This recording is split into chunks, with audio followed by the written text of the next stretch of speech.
Hello बच्चों, welcome to arms digital. मैं सुमांतो sir आप लोगों के लिए लेके आया हूँ क्लास 10 का एक चैप्टर जो बोर्ड्स के लिए बहुत ज्यादा इंपॉर्टेंट है, ग्रेविटेशन। तो अपन अभी देखेंगे इस चैप्टर में क्या क्या इंपॉर्टेंट टॉपिक्स है जो बोर्ड्स के लिए इंपॉर्टेंट है, और अपन line by line 10th SSC का जो भी बुक है उसको फॉलो करेंगे और सारे क्वेश्चंस को अपन देखेंगे जो कि बोर्ड के पर्सपेक्टिव में आते हैं और बोर्ड में हमें फोड़ देना है। ऐसा अपन क्वेश्चंस को लिखने का तरीका देखेंगे जिससे ये चैप्टर और इजी हो जाएगा। तो इसके लिए हमारे चैनल के साथ जुड़े रहो और हमारे जितने भी वीडियोस आए सबको फॉलो करते जाओ। तो चलो अपन स्टार्ट करते हैं ग्रेविटेशन। तो देखो, सबसे पहले समझो ग्रेविटेशन में है क्या। ठीक है, तो देखो इस चैप्टर को अपन क्यों पढ़ रहे हैं। ठीक है, जैसे कि कोई भी ऑब्जेक्ट है, ठीक है, जिसमें मास है, तो मास क्या करते हैं, एक दूसरे को अट्रैक्ट करते हैं। ठीक है, इसके बारे में न्यूटन ने एक लॉ दिया जिसको अपन बोलते हैं न्यूटन्स लॉ ऑफ ग्रेविटेशन। ठीक है, जैसे आप अर्थ पे खड़े हो तो आपको अट्रैक्ट कर रही है पृथ्वी अपनी डायरेक्शन में। ये किसके कारण हो रहा है, ग्रेविटेशन के कारण हो रहा है, ग्रेविटी के कारण हो रहा है। इसी तरीके की बहुत सारे इंपॉर्टेंट टॉपिक जैसे ग्रेविटेशन क्या होती है ये समझेंगे, कैप्लर्स लॉ क्या होती है ये समझेंगे, एक्सिलरेशन ड्यू टू ग्रेविटी क्या होती है ये समझेंगे। ठीक है, न्यूटन्स लॉ ऑफ ग्रेविटेशन क्या है इसको समझेंगे। इसी बाय लाइन जो भी आपके टेक्स्ट बुक में दिए हुए हैं टॉपिक, सारे टॉपिक्स को अपन कवर करेंगे। ठीक है, तो चलो सबसे पहले अपन समझते हैं इस चैप्टर में कि ग्रेविटी क्या है। ठीक है, ग्रेविटी क्या है, एक सेकंड, एक topic yes, what is gravitation. ठीक है, तो जब न्यूटन क्या थे ना, न्यूटन स्टोरी बताते हैं। देखो, न्यूटन पेड़ के नीचे बैठे हुए थे, आइजैक न्यूटन जी। अब हुआ क्या, वो बैठ के कुछ सोच रहे थे, अचानक से एक सेब आके गिरा उनके सर पे। ठीक है, अब सेब आके गिरा तो उनको दिखा कि ये सेब नीचे आके गिरा उनके सर पे। तो उनको दिमाग में ये जिज्ञासा आई, ये सेब नीचे ही क्यों आया, ये एप्पल नीचे ही क्यों आया, ऊपर क्यों नहीं गया। तभी जाके उन्होंने एक लॉ का डिस्कवर किया। उन्होंने लॉ बताया कि जो मास है एक दूसरे की तरफ अट्रैक्ट होती है, जिसको अपन क्या बोलते हैं, ग्रेविटेशनल फोर्स। किस फोर्स के कारण अट्रैक्ट होती है, ग्रेविटेशनल फोर्स। तो अपन यहाँ पे क्या बोलेंगे, gravitation was discovered by Isaac Newton. ठीक है, ये किसके द्वारा डिस्कवर की गई थी, आइजैक न्यूटन के द्वारा। उनको ये अद्भुत दिखा कि एप्पल ऊपर से नीचे ही क्यों आया, ऊपर क्यों नहीं गया। ठीक है, तभी जाके उन्होंने बताया, कंक्लूजन दिया कि earth must have attractive force towards the Apple itself. और वो फोर्स क्या होगा, अट्रैक्टिव फोर्स होगा जिसका direction toward the centre of the earth होगा। डायरेक्शन क्या हो जाएगा ग्रेविटेशनल फोर्स का, towards the centre of the earth. ठीक है, तो जितने भी ग्रेविटी, जो भी ये ग्रेविटेशनल फोर्स है वो किस तरह की फोर्स होती है, अट्रैक्टिव फोर्स होती है। तो अपन अगर बताएं ग्रेविटेशनल फोर्स कैसा फोर्स होता है, तो अपन लिख सकते हैं ग्रेविटेशनल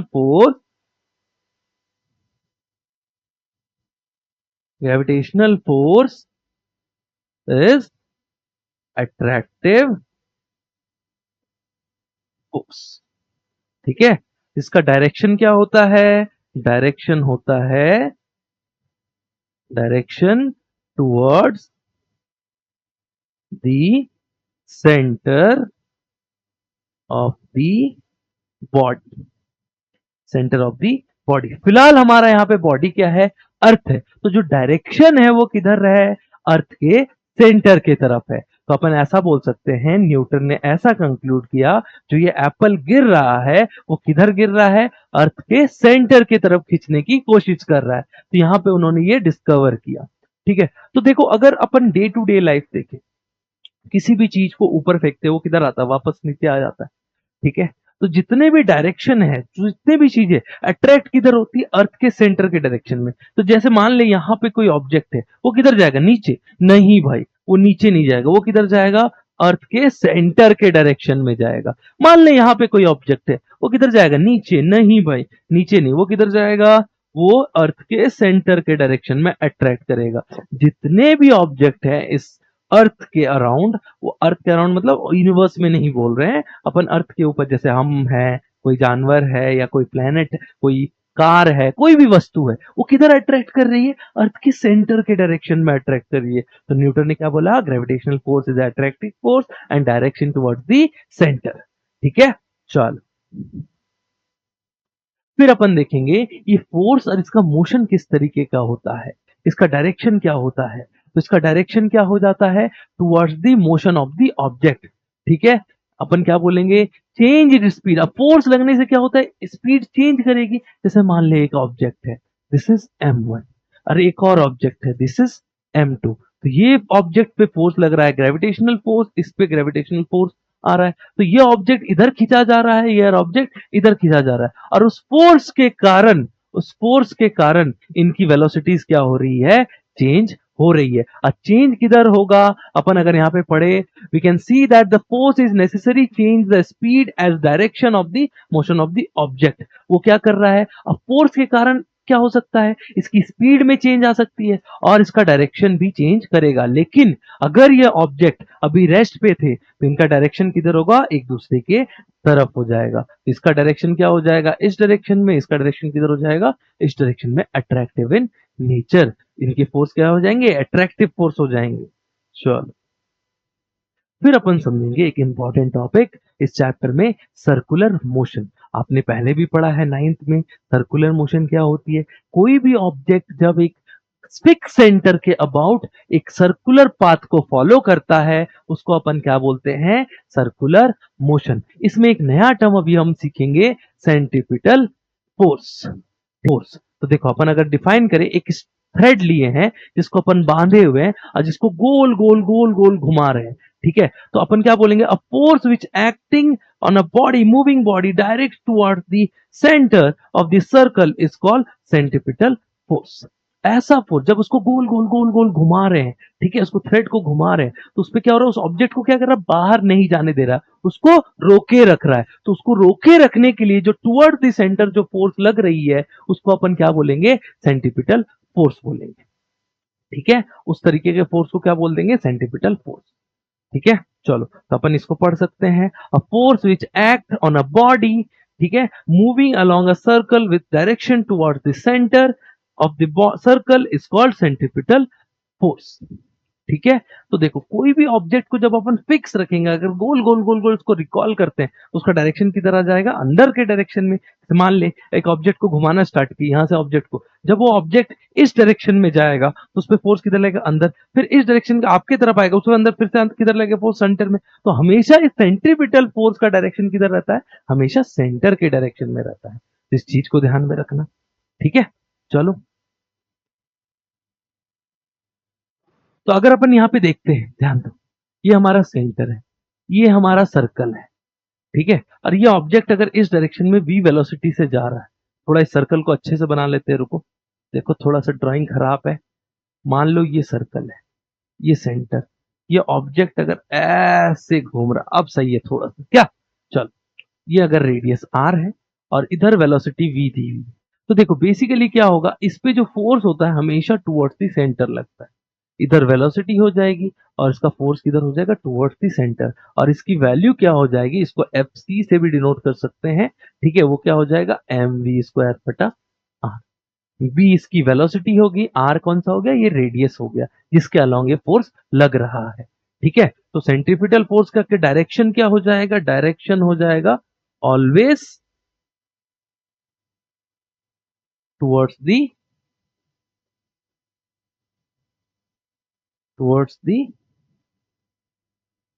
सेंटर, ठीक है, ऑलवेज टुवर्ड्स दी सेंटर। इस चीज को ध्यान में रखना, ठीक है। चलो अब अपन पढ़ेंगे कैप्लर्स लॉ।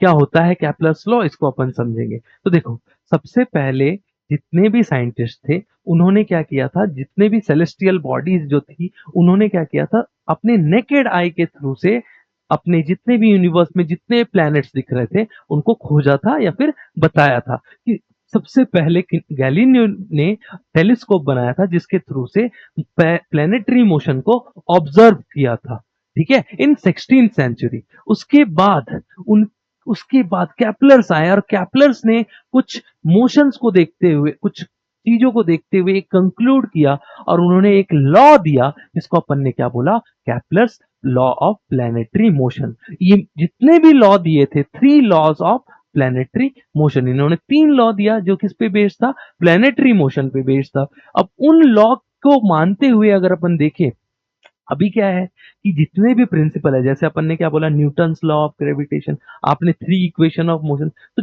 कैप्लर्स ने जो लॉ दिए थे, अभी भी काफी हद तक करेक्ट है।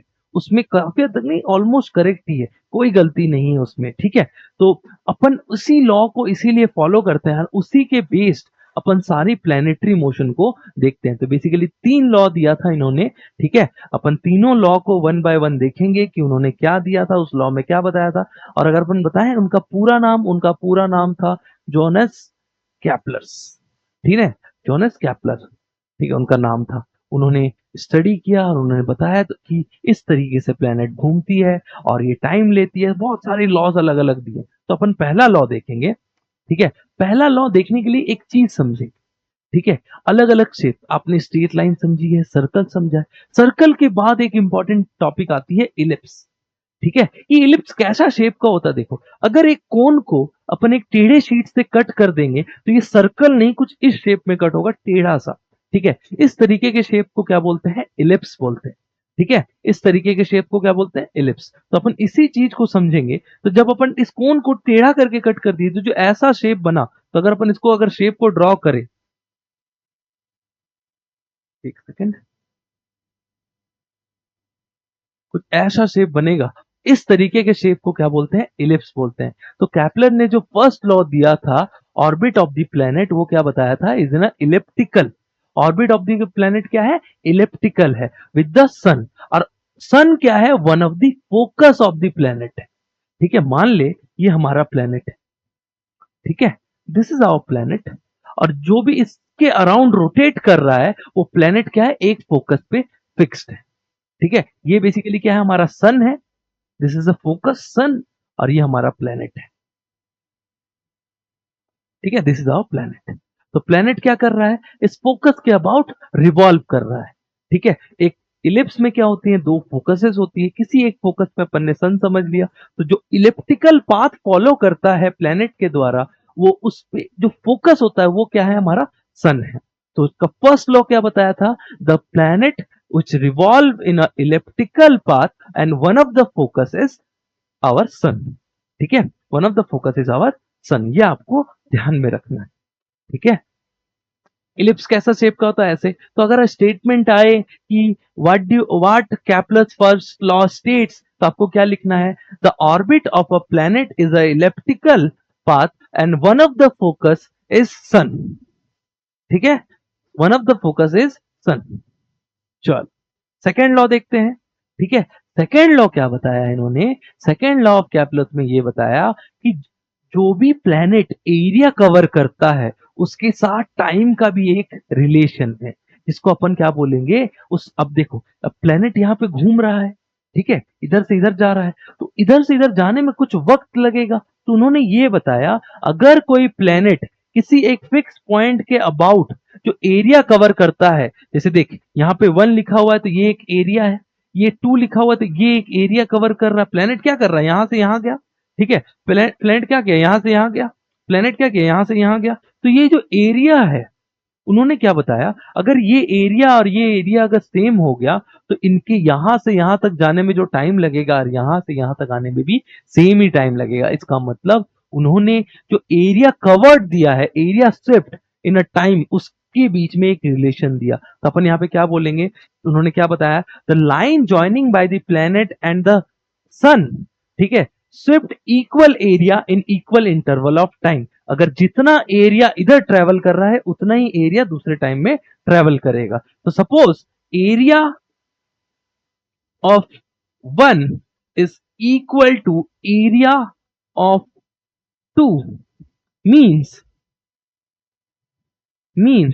ठीक है, मीन्स अपन क्या बोल सकते हैं, टाइम टेकन टू ट्रेवल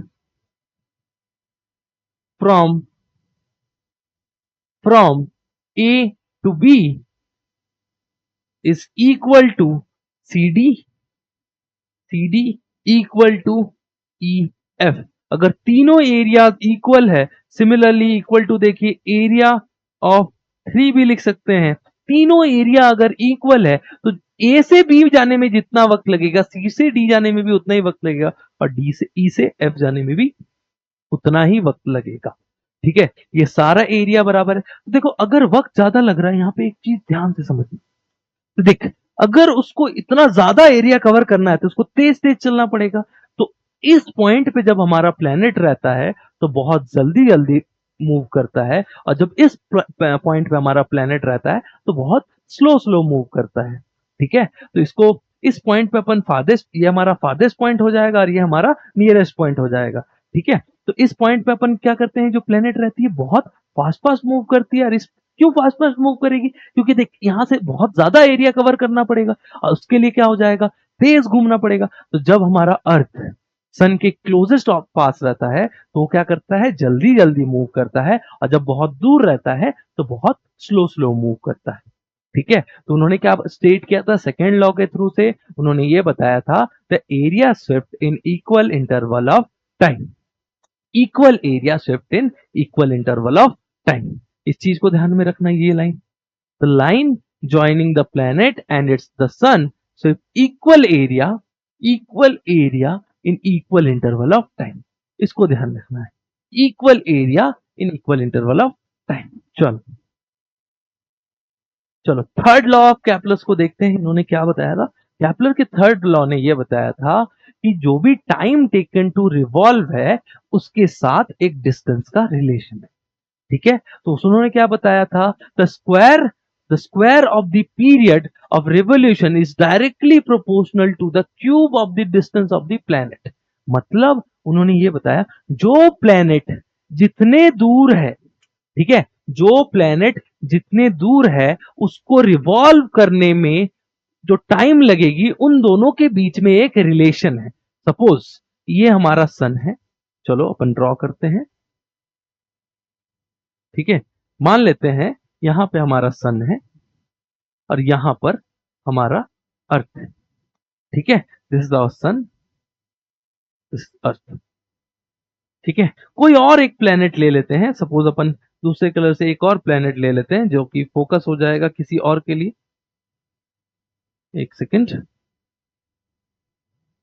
मान लेते हैं ये किसी और अननोन प्लेनेट का ऑर्बिट। ठीक है, तो देखो बेसिकली क्या होता है इसमें, ये जो प्लेनेट जो टाइम कवर करेगा इसके लिए इस फोकस की अलग दूरी है, इसके लिए अलग दूरी है। तो उन्होंने ये बताया जो डिस्टेंस है और उसको कंप्लीट रेवोल्यूशन लगाने में जो टाइम है उन दोनों में एक रिलेशन है। उन्होंने ये बोला जो स्क्वायर ऑफ द पीरियड जो है डायरेक्टली प्रोपोर्शनल टू डिस्टेंस का, मीन डिस्टेंस का स्क्वायर के बराबर है, क्यूब के बराबर है, मीन डिस्टेंस के क्यूब के बराबर है। तो इन्होंने यहाँ क्या क्या किया, तो टाइम स्क्वायर है वो के टाइम्स आर क्यूब, ये आपको ध्यान में रखना है। ठीक है, तो कैप्लर्स ने ये बताया कि जो square of the period revolving around the sun is directly proportional to the cube of the distance of the planet, of the planet from the sun, या फिर वन ऑफ द फोकस। ठीक है, यहां पे आप क्या कर सकते हो, अर्थ के जगह पे प्लैनेट यूज कर सकते हो वर्ड। ठीक है, अर्थ की जगह पे प्लैनेट अर्थ भी यूज कर सकते हो आप। ठीक है, तो यहाँ पे आपका थर्ड लॉ क्या है, t square is directly proportional to r cube. तो जिसकी दूरी जितनी होगी उसको उतना ज्यादा रिवॉल्व करने में टाइम लगेगा। इसीलिए आप ध्यान दो, जो मरकरी है आपको तो इतना पता है, मरकरी क्या है, सबसे पास में है सन के, तो उसको कंप्लीट करने में, चक्कर कंप्लीट करने में सबसे कम टाइम लगती है। उसी तरीके से अगर प्लूटो देखें, ठीक है, अर्थ अर्थ को एक कंप्लीट चक्कर लगाने में कितना टाइम लगता है, 365 दिन। ठीक है, और उसी तरीके से अगर प्लूटो देखें, प्लूटो तो अब बाहर भी जा चुका है, या जुपिटर देखे या सैटर्न देखे, उनकी दूरी अर्थ से सन से बहुत ज्यादा दूर है, नियरली अर्थ तो पास है थोड़ा, उन वो और ज्यादा दूर है। तो अर्थ का टाइम पीरियड क्या, 365। अब जुपिटर लो या सैटर्न लो, उनका टाइम क्या हो जाता है, और ज्यादा हो जाता है, उनको सन का एक कंप्लीट चक्कर लगाने में और ज्यादा वक्त लगता है। ठीक है, चलो ठीक है, अपन अभी एक क्वेश्चन देखेंगे, right three laws given by the Kepler's. तो अपन अगर इस क्वेश्चन को दे तो पहला क्या हो जाएगा, फर्स्ट लॉ, तो अपन लिखेंगे थ्री लॉज बाय कैप्लर। ठीक है, पहला क्या था, फर्स्ट लॉ उन्होंने बताया था प्लैनेटरी मोशन को। ठीक है, तो planets revolve around the sun in a elliptical path. ठीक है, तो planets revolve in elliptical path. ठीक है, आप यहाँ पे डायग्राम भी बना सकते हो कुछ इस तरीके से। ठीक है, इलिप्टिकल पाथ, दिस इज सन, यहाँ पे सन और यहाँ पे प्लैनेट। आप यहाँ पे ऐसे डायग्राम बना सकते हो। ठीक है, सेकंड स्टेटमेंट क्या लिखेंगे? सेकंड स्टेटमेंट बताओ। उन्होंने बताया था जो एरिया है, अगर सेम एरिया रहेगा तो सेम एरिया को शिफ्ट करने में जो टाइम लगेगा वो भी क्या होगा? सेम हो जाएगा। तो अपन क्या लिखेंगे? इक्वल एरिया कवर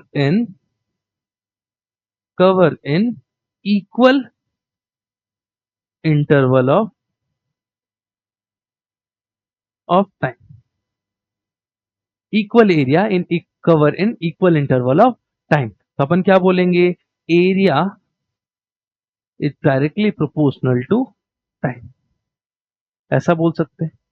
ठीक है, तो अपन यहाँ पे क्या बोलेंगे? एक और लिख सकते हैं, डीए बाई डी टी। आप लोगों को ये अभी 10th में नहीं है, थोड़ा सा लिख सकते हो, इज कांस्टेंट। अपन ऐसा यूज कर लेंगे, change in area upon change in time is constant. इसको यूज कर सकते हैं। Change in area upon change in time क्या हो जाएगा?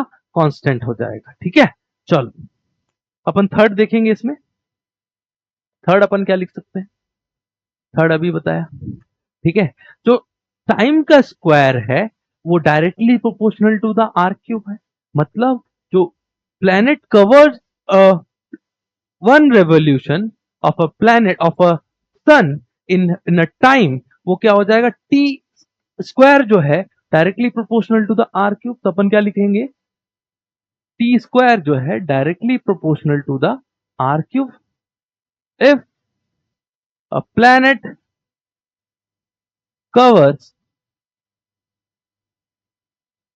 around the sun, yes, if a planet rotates around the sun at a certain orbit that is directly proportional to a t square is directly proportional to the r cube। अपन बोल सकते हैं, जो अपन क्या बोलेंगे कि एक प्लेनेट को एक कंप्लीट चक्कर लगाने में जितना टाइम लगता है वो क्या रहेगा? Directly proportional to the r cube. ठीक है, directly proportional to the r cube. और उसके बाद हमारा क्वेश्चन क्या था इसमें? Newton to arrive at this inverse root of square of the gravity. देखो, अब देखो आपने अभी ये क्वेश्चन को पढ़ा नहीं है बट अपन फॉलो कर लेते हैं। जो फोर्स है वो क्या होता है कि जी एम एम टू बटा आर स्क्वायर, ये बाद में आएगा। तो फोर्स जो है inversely proportional to the r square, ये कैसे आया? ये कैसे आया इसको कैप्लर्स ने बताया। देखो कैसे, अपन को पता है जो फोर्स है वो एम वी स्क्वायर बटा आर है। अभी थोड़ा देर पहले सेंटीपिटल फोर्स देखा था, उसके थ्रू से बताया था। ठीक है, चलो तो अपन क्या करेंगे यहां पे ध्यान देना। अपन क्या ऐसा लिख सकते हैं कि आपको टाइम पीरियड पता है? टाइम पीरियड क्या होता है? T equal to 2 pi r बटा वी। ठीक है, टाइम पीरियड क्या हो जाएगा? 2 पाई आर बटा वी। और v किसके बराबर हो जाएगा? 2 पाई आर बटा टी के बराबर। क्या इसको यहां पे पुट कर दे? ध्यान देना, force equal to m 2 pi r का स्क्वायर,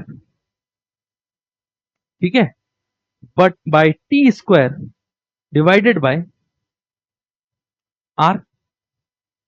ठीक है, यहां से क्या आ जाएगा? एम 4 पाई स्क्वायर, ध्यान देना, आर स्क्वायर बटा आर टी स्क्वायर। आर से आर कट हो गया तो फोर्स किसके बराबर आया? फोर्स आ गया एम 4 पाई स्क्वायर आर बटा टी स्क्वायर। और अभी थोड़ी देर पहले हमने ये लिखा था टी स्क्वायर जो है डायरेक्टली प्रोपोर्शनल या फिर कांस्टेंट आर क्यूब, कुछ कांस्टेंट एक रखे हैं। तो अपन इसको अगर पुट करते हैं यहां पे कांस्टेंट आर क्यूब, तो ध्यान देना आर से आर कट हो गया तो हमारा बचा क्या? एफ जो है इतने पार्ट को अगर कुछ कांस्टेंट मान ले तो अपन क्या लिख सकते हैं? Constant upon R square.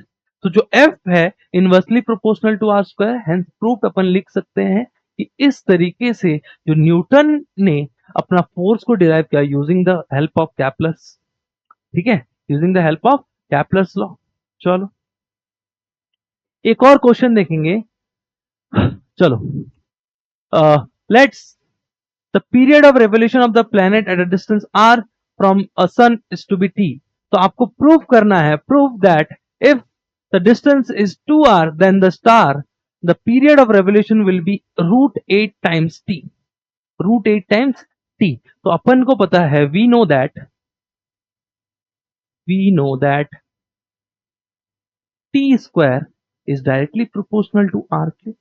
तो t अपन लिख सकते हैं t square equal to k times r cube, ठीक है। यहां पे आपको जो डिस्टेंस है वो दिया हुआ है 2r, ठीक है। Our distance is given, that is 2r, ठीक है। तो for time time t square equal to k times, यहां पे क्या लिख सकते हैं 8 टाइम्स आर क्यूब। जब अपन पुट करेंगे 2r को 8 टाइम्स आर क्यूब हो जाएगा। तो ध्यान देना यहां पर अपन को नया वाला टाइम निकालना है, ठीक है। तो अपन क्या लिख सकते हैं, जो टी स्क्वायर हो जाएगा नया वाला, इसको t1 नाम दे देते हैं, t1 से इक्वल टू, अब देखो यहां पे के आर क्यूब जो है वो किसके बराबर है, टी स्क्वायर के बराबर है। तो अपन लिखते 8 टी स्क्वायर। तो यहां पे t1 किसके बराबर आ जाएगा, √8 t के बराबर आ जाएगा, √8 t। अपन यहां पे लिख सकते we know that from Kepler third law अपन लिख सकते हैं, ठीक है। चलो